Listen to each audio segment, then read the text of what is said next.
Concentration curves form చెప్తా చూడండి.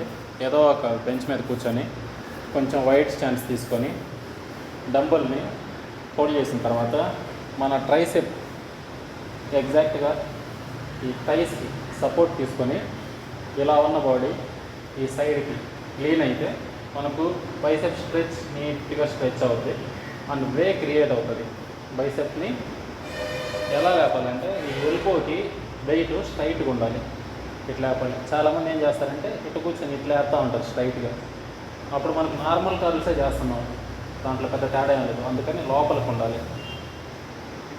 లోపలికి ఉండి చేస్తే మనకు షార్ట్ హెడ్ మీద ఎక్కువ పడుతుంది అనమాట. సో షార్ట్ హెడ్ ట్రైన్ చేయడానికి ఇది బెస్ట్ వేరియేషను. ఇది యాడ్ చేసుకోండి మీ వర్కౌట్ రొటీన్లో. రెప్ రేంజ్ 12 to 15 మెయింటైన్ చేయండి అండ్ స్లోగా డౌన్ చేసేటప్పుడు చాలా స్లో, లిఫ్ట్ చేసేటప్పుడు కొంచెం స్పీడ్గా.